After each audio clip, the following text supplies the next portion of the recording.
Thanks, everybody. Thank you. Welcome to Build. I am your host, Ricky Camilleri, and our next guest needs almost no introduction. It is Antonio Banderas. Let's hear it one more time. Let's hear it. And as much as I said he needs no introduction, I'm going to give him a very long one. His career began with an incredible 5-movie collaboration in the 80s and the early 90s with one of the greatest living directors, Pedro Almodovar. Then, after a wildly successful career as a Hollywood action star and dramatic actor, Almodovar and Banderas returned to working together with 2012's The Skin I Live In, and now for what may be their most beautiful and inward expression of their partnership in Almodovar's life, Pain and Glory. The story of a director, not unlike Almodovar, and played by Banderas, who's suffering poor health and creative ennui, and ends up finding inspiration in the people of his past. Let's take a look. No has sido un buen hijo, hijo mío. ¿No? No. ¿Qué haces aquí? Tengo que hablar contigo. 32 años me ha costado reconciliarme con esta película. Si no escribes ni ruedas, ¿qué vas a hacer? Vivir, supongo. Ten cuidado conmigo, ¿eh? Tú eres muy novelero. Estoy con Salvador Mallo.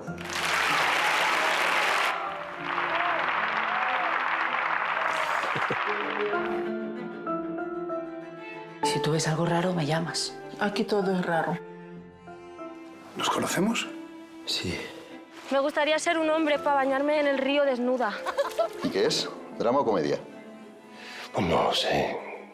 Eso no se sabe.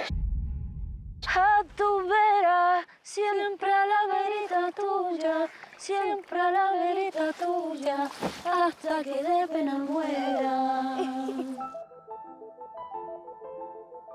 Buen viaje. Muchas gracias por venir, de verdad. Antonio Banderas, everybody. Hello there. My fault. We were literally just talking about how much we loved the movie as we were about to get into it. And I love this film so much. I will take umbrage with what one of the critics said in the trailer, which was that Almodovar's best movie in years. I think it's a wonderful film, but I think also every Almodovar film is a treat. And you can't even sort of compare them because it's just incredible. It's an incredible gift that we get them. 2012 was the first time you worked with him, right? In 22 years, something like that? 20 years? Well, yes. After 22 years, we did 5 movies in the 80s. I went back to him to do The Skin I Live In. And yeah, that was 9 years ago. Now, a lot has been made that many say that you are playing him in this film. And I'm wondering if when you went back to him for The Skin I Live In, I know he's made a couple films in between that and this, if there was a sense of something like this was coming, if he was reflective at that point about his career and his life. No. I think there is an element of biography practically in every Almodovar movie.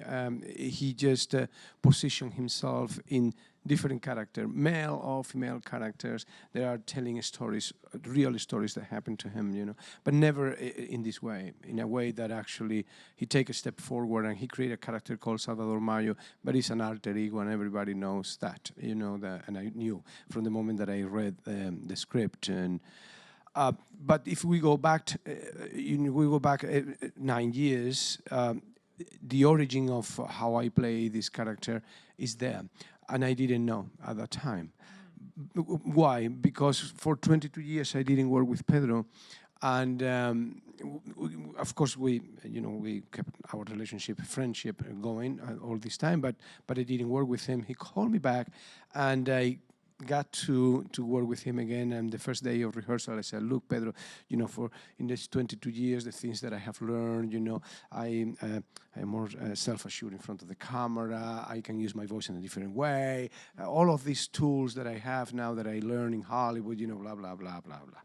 And he said to me after a week of rehearsals, he said, "You know, all those tools that you brought from Hollywood, they are not useful for me."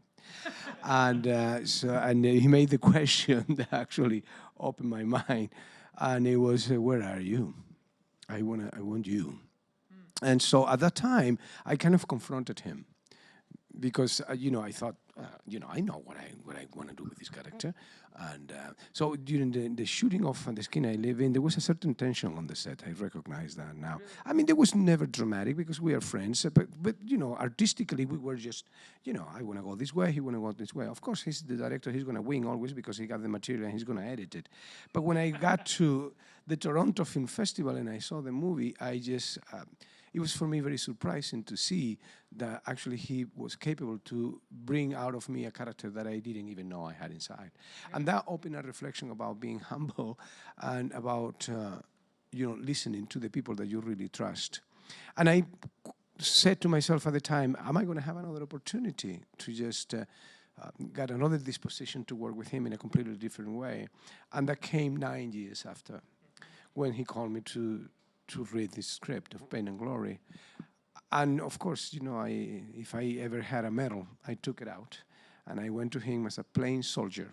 And I said, okay, let's just create this from the scratch. Of course, something happened in the middle of that, in my personal life, that I think it was important to the creation of this character, because we actors, we just pull from everything that happened in our life. We use every little event, new emotions, whatever happened in your life, you try just to apply that to different characters. This is what, we are fed from that. Well, there's also, you can't get the things out of your mind that are happening in your life, so how can you use them? How can you relate to them? Right. So what happened to me is that 2.5 years ago, I had a heart attack, and that changed very much the perception that I had of reality, of my reality at the time, and how I perceived the world and my professional life and everything else. And Almodovar knew that. And he said to me, there is something that is slightly changed in you since you went through that event, and I would like for you to don't hide it. I would like for you to just to use it for this character. And that was the beginning of the creation of the character that we see here, because I could actually give him part of the pain side of the movie. Do you think it's I don't want to use the word wrong, but incorrect, same thing as wrong, for so many people to be saying this is a very autobiographical Almodovar film and the character you're playing is based off of Almodovar? Because it sounds to me like you're saying it was really a collaboration and a thought about two sides of the both of you that were coming together. No, it's not wrong to say that. I mean, there is elements of that are biographical and some others that are not. But I think this movie, in a way, is more Almodovar than Almodovar. And why I say that? Because what is really, what are we? Are we only the things that we have done, or the things that we have said, or we are also the things that we wanted to say and we never said, the things that we wanted to do but we never did? And I think what this movie gives to Almodovar is the possibility to close a certain puzzle of his life and just put pieces that were not there before. And so he uses this movie in a way as a reconciliation, as a come to terms, even to apologize to certain people, actors, for example. And it was, something therapeutical about the whole entire process of this movie. And I could see it live because, Pedro Almodovar, as we were shooting this movie, was like taking pieces of weight that were on his shoulders. It was almost like he was getting happier and happier as we were advancing in the process. That's what I think is biographical, is that Almodovar that is not only the one that factual things happen, but the one that was in his mind. This kind of conversation with his mother, for example, with an ex-lover, with an actor, with friends, with cinema, and with life itself. Yeah, I love the sense that it's a man at a certain age who has created this career, created this body of work, is recognized around the world for that body of work, yet is still reaching a point where he's still himself and can't find the new work in him. And so he has to search into his past, and when he makes peace with that, he makes work of the past as well. I think that is such a beautiful expression of the artist at that age. I think, and probably we are in a similar position, Almodovar and myself. There is a point in life, and I think it has to do with age, in which there is only a space for the truth. There's not a space for lying to yourself, especially. You know, I think Almodovar came to that point, and probably me too. You know, through the events that happened in my life and other reasons. But and the movie is pretty much an homage to that, to just realize that the only certainty that we have in life, the only thing that is absolutely perfect is death, and the relativity of everything else. Yeah. And so the movie travels through that in a very interesting way. And I think that is what actually connects the movie with many people. And it's the fact that we all travel through life with a backpack filled with miseries and greatnesses, with pain and glory. And so it doesn't matter if you are, you know, living a life that is very close to the life of the characters in this movie.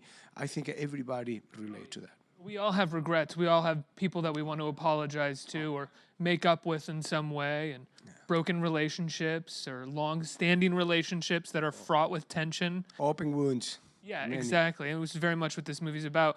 You know, you've always been an incredible actor. You've been an actor of great energy at times, you know, where you bring that to the camera. And then you've also been, and I feel like you're getting a little uncomfortable with the praise right now. No, not at all. Okay, good.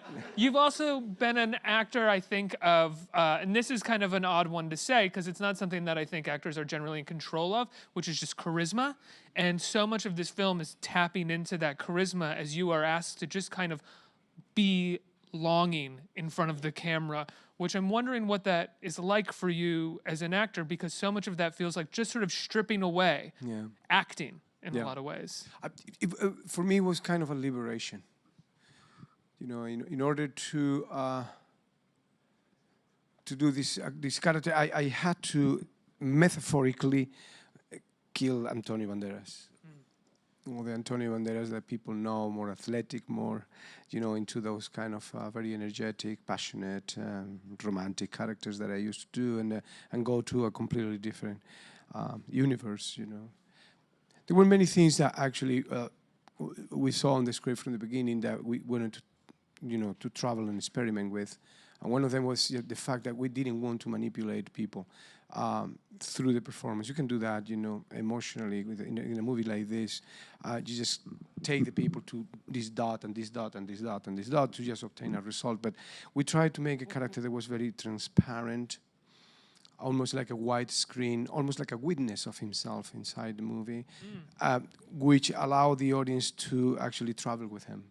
Because you're not, you know, we try to work very much on the economy of the character. The character has a lot of physical problems, and that, you know, that is a kind of a gift to any actor, you know, because you can do a lot of things with that, you know, with your back pain, with the migraine, with photophobia, with a number of things that the character has that you can. But Almodovar said to me from the beginning, don't overdo this, just measure that in the economy of it. The fact that he's a drug addict, a certain area of the movie, you know, we could have go further, probably showing I love that it was side. Realistic and that it wasn't in any way, you know, he's now a drug addict. What's he gonna do? Yeah. He's actually just a middle-aged man experimenting with something ostensibly dangerous, but that many people do experiment with and walk away from. But we tried to, you know, Almodovar, it was funny because he said to me, okay, you have to be, now I'm imitating him. Please. No, but no, you have to be, you know, if he's high, you know, 60% of the movie, but I don't want to feel it. And you know, you have a lot of pain in your back and you have these migraines all the time, but I don't want to feel it. And you know what? You are me, but I don't want to feel it. And it was just with this kind of lethargy all the time. So, you know, that shot at the beginning of the movie that I am just suspended in the middle of the water, there was a feeling, actually, of this performance. It was like, you know, what am I? It's just, it was different to anything that I have done before. It's difficult to explain. I think to explain it, you have to watch a movie, because what I do in this movie, you know, where a word sometimes is more important than a whole entire parliament. For me, it was very important, all the silences of the character. I think I try to tell the story of the character way more when he's not expressing verbally, when he's just listening to somebody, mother, lover, the actor. That was for me very interesting from the moment that I read the script, and Almodovar gave me the space to do that. The moments in between words where he's coming up with what to say, and you can see him reflecting on what he would normally say and what he wants to say in this moment, because he feels like a changed person who wants to give people a little bit more of himself in conversation, but doesn't necessarily know how. The specific value of one word, I got another interview today, and the person that made the interview, he pointed at me at that, the way that you pick up a phone and somebody's on the other side of the line and said a name, and what the name means to you by repeating the name. If you say Federico, it doesn't mean anything, but if you say Federico, you have a story behind that word. So these little details is how we build the character. We build the character with subtleness, with very little precise things. To do that work with Almodovar is beautiful, because if there is something that, as a director, technically, separate him from the rest of the directors that I have worked, is that he's unbelievably, extremely meticulous with everything. He is. Unbelievable. Incredible. The way that a book is, positioned behind you on the shot, even if it's out of focus. The way that, a ring that you took up and is on the bed table, everything. I remember I told this story, I think, to somebody else, but I'm going to tell you, when we did the skin I live in, we had a room that was, he asked that room to be green pistachio. Okay? So we arrived the day, like that chair. And I think this is green bottle, but anyway. So, fair enough. So we arrived to the place where we were to shoot the scene, and he said, "This is not green pistachio." And the art director came with all his, tone colors and stuff. Yeah, this is green pistachio. No, this is not. It's a little bit clearer than this. And a big discussion. Everybody home. That's around $150,000, $170,000 day lost of work. He painted the room again. We arrived the next day. For us, it was the same room, the same green pistachio, but not for him. For him was what he wanted. So that is Almodovar, is to that level of detail. So when you want to create a character like this with this kind of, embroidered day by day, he's the perfect guy. Because if he realizes that, he's going to put the camera here. Right. So you can work in the micro world, and create a character with that perspective.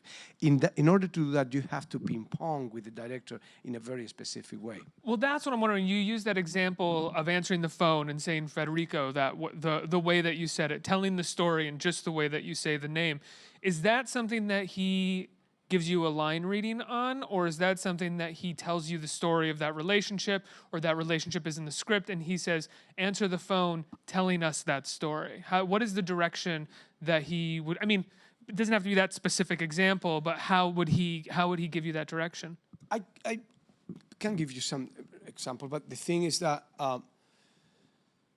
Almodovar rehearsed a lot. Oh, really? Yeah. A lot. There are many movie directors that don't even think about the rehearsing, but he does. Or don't have the money to rehearse. Or don't have the money. But the thing is that Almodovar, at least 1 month before, a month, that's a lot of time. It's almost like theater, almost. He goes, you go to his house and you start pam, pam, pam, pam, reading the script, talking, he talks. He gives you an incredible amount of information about what he wants to do. But in this particular case, we did that. We established, where the characters have to go, what is the relationship between them and everything, history, everything. But then there was another element that was different to everything else. And it was the emotional element. Why? Because it's weird enough just to play a character that existed, that lived. It's more complicated if that person is still alive and producing more information. Mm-hmm. It's more difficult if that person is your friend. But it's extremely difficult if that person is giving you action and cut. Yeah. And is behind the camera. And wrote the script. That's right, and wrote the script. And he is you. Yeah. He's going to be editing the performance. Exactly. But in this particular case, it was beautiful. Why? Because the attachment that he has with the stories that we were telling in the movie gave me a very interesting emotional information. I give you an example. There was a scene that I have with my mother in a balcony. And for him, it was very important to say this thing to his mother that he never said in a movie now, okay? And the line was, "Mother, I'm sorry that I'm not the son that you expected me to be." And so he came. Normally he goes to the stage and, and he just read your parts and give you the last indications. In this line you have to do this, that, whatever. So he read my mother first, and when he was going to read my part, he just couldn't. He couldn't say that line. He was just,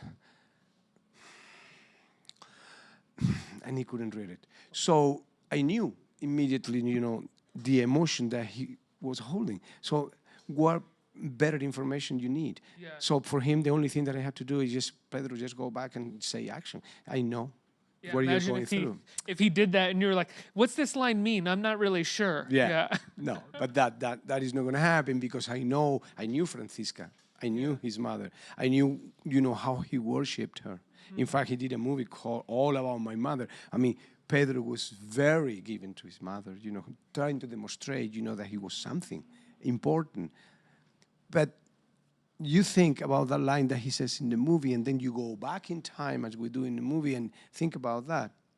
Being gay in a society like Spanish society of a dictatorship with General Franco in power, in a little village in the middle of La Mancha with a father that is a peasant, it was a difficult situation for him, but for the whole entire family. So he wanted to say so bad this to his mother at some point that he never did, and he used this movie. So all of that information, that emotional information, is something that you cannot put in a rehearsal. That happens on the moment, and I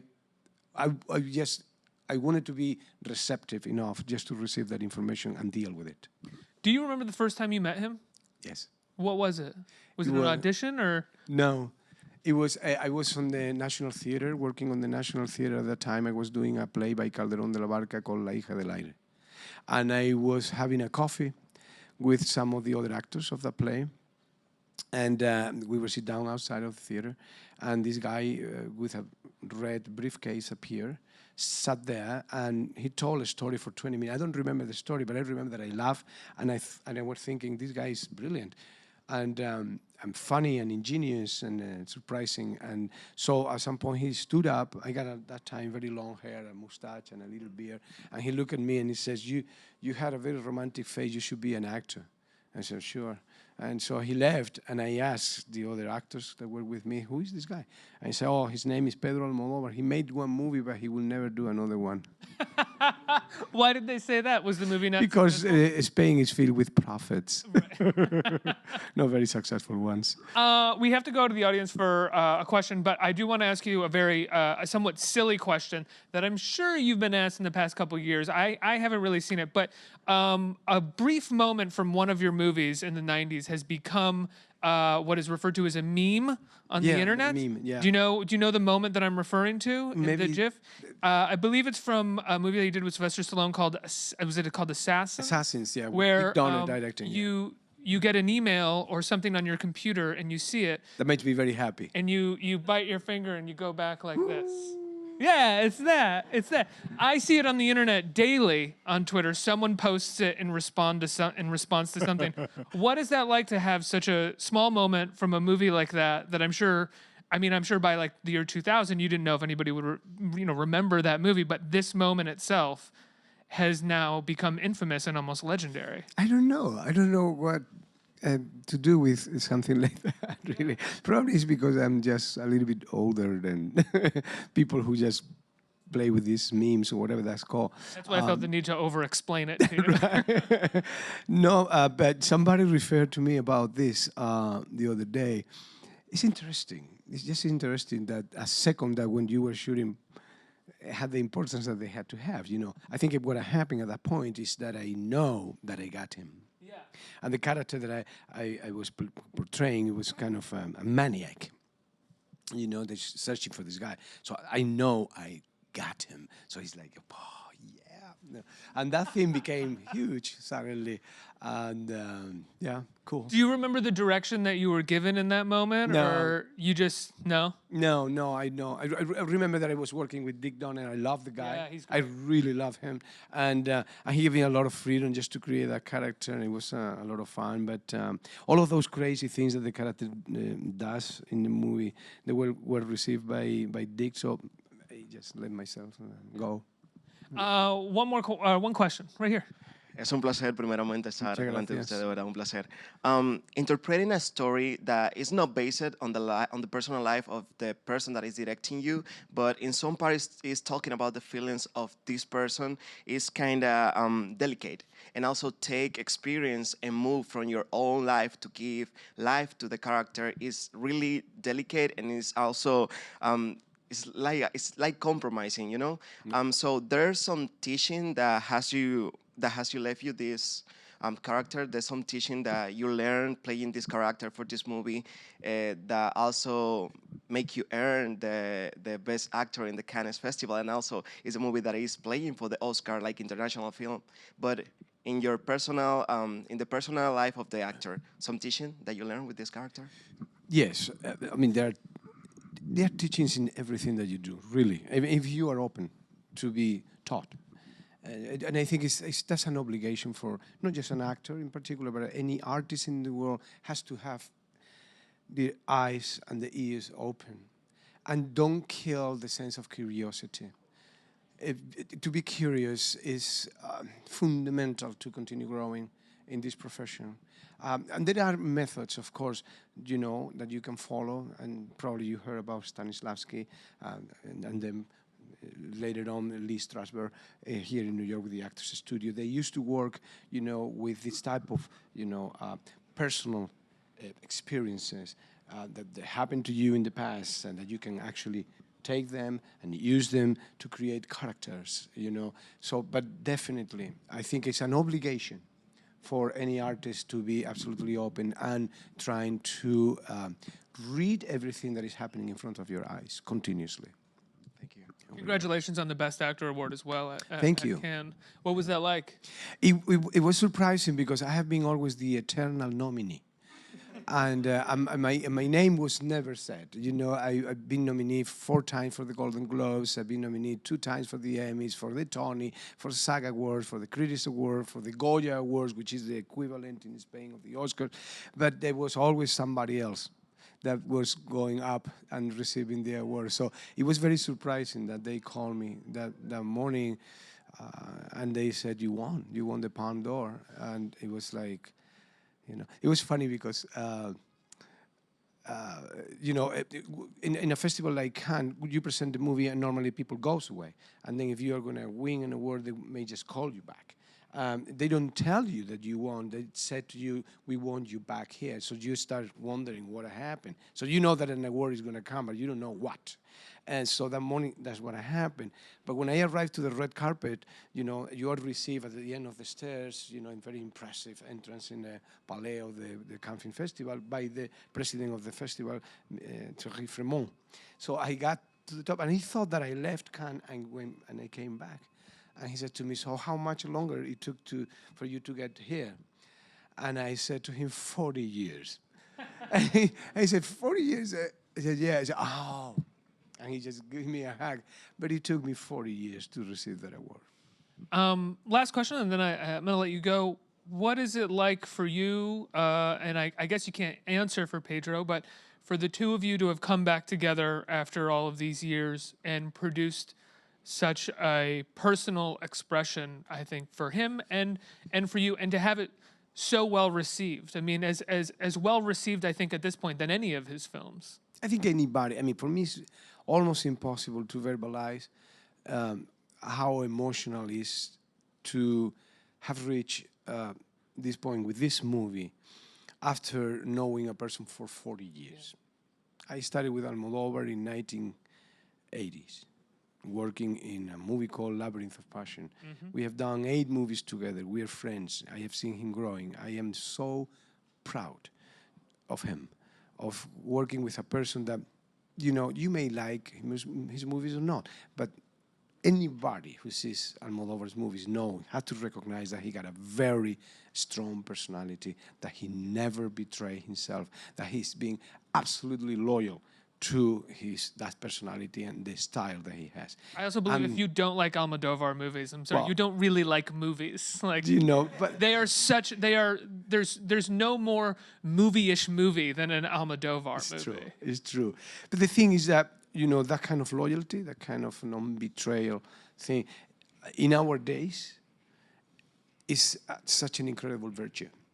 There are, not so many directors in the world that has that kind of, that they hold so much to what they are.